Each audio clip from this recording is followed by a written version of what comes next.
Keadilan untuk lingkungan hidup.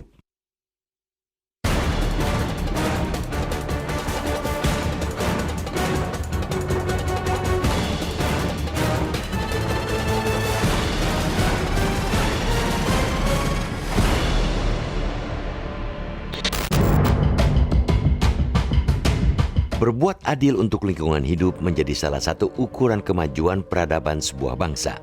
Berbuat adil bertujuan kemanfaatan lingkungan hidup bisa diwariskan kepada generasi berikutnya. Gagasan keadilan antar generasi itu telah melahirkan kewajiban untuk merawat lingkungan hidup secara bertanggung jawab. Tanggung jawab Indonesia merawat lingkungan hidup semakin bertambah karena hutan negeri ini menjadi salah satu paru-paru dunia yang perannya sangat penting bagi kehidupan isi bumi. Hasil pantauan pada 2019, luas lahan berhutan seluruh daratan sebesar 94,1 juta hektar atau 50,1% dari total daratan. Dari jumlah tersebut, 92,3% dari total luas berhutan atau 86,9 juta hektar berada di dalam kawasan hutan. Kawasan hutan itu berada di bawah otoritas Kementerian Lingkungan Hidup dan Kehutanan. Menjaga hutan tidak hanya menjadi kewajiban pemerintah, itu juga menjadi tugas masyarakat setempat. Patut diapresiasi gotong royong merawat hutan antara pemerintah dan masyarakat selama ini. Hasilnya ialah tren deforestasi Indonesia relatif lebih rendah dan cenderung stabil. Kiranya perlu kerjasama global untuk menjaga kelestarian lingkungan hidup dalam paradigma pembangunan berkelanjutan.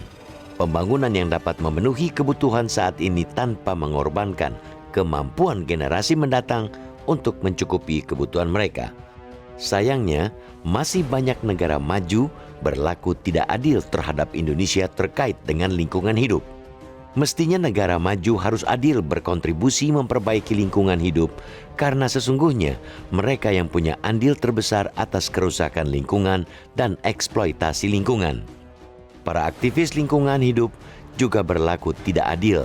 11 lembaga swadaya masyarakat atau LSM menerbitkan laporan pada awal tahun ini bahwa penebangan hutan di Papua dan Papua Barat meningkat sepanjang pemerintahan Presiden Joko Widodo.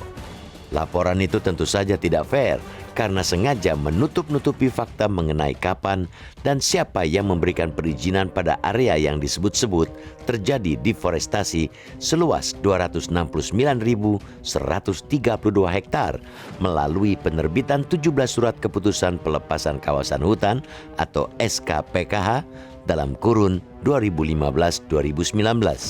Fakta yang disembunyikan ialah 12 dari 17 SKPKH tersebut merupakan kelanjutan proses dari persetujuan prinsip yang telah diberikan pemerintahan sebelumnya. Data pembanding yang disodorkan KLHK berdasarkan data satelit USGS dan Sentinel Hub di area 17 SKPKH itu mendekati 100% masih berupa tutupan hutan alam hingga kini. Harus jujur diakui bahwa seluruh pandemi COVID-19 berseliweran data-data palsu di ruang publik. Tujuannya tentu saja menurunkan kredibilitas pemerintah. Dalam konteks itulah KLHK yang menyodorkan data pembanding diapresiasi. Ambil contoh, izin perkebunan selama 1984-2020 melalui pelepasan kawasan hutan seluas 7,3 juta hektar. Sebanyak 91% atau 746 izin seluas 6,7 juta hektar dikeluarkan sebelum Presiden Jokowi. Begitu juga terkait dengan hutan tanaman industri atau HTI yang hingga Desember 2020 tercatat izin untuk 11,2 juta hektar.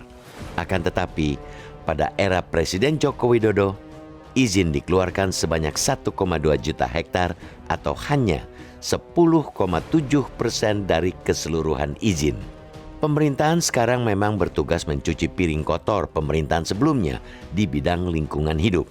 Karena itu, tidak ada lagi obral izin dan penegakan hukum lingkungan berjalan tegak lurus.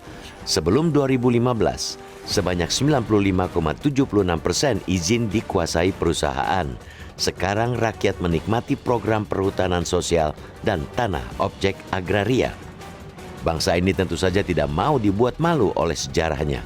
Karena itu, kebesaran dan kemakmuran di bidang lingkungan hidup harus diperuntukkan sebesar-besarnya kemakmuran rakyat dan generasi mendatang.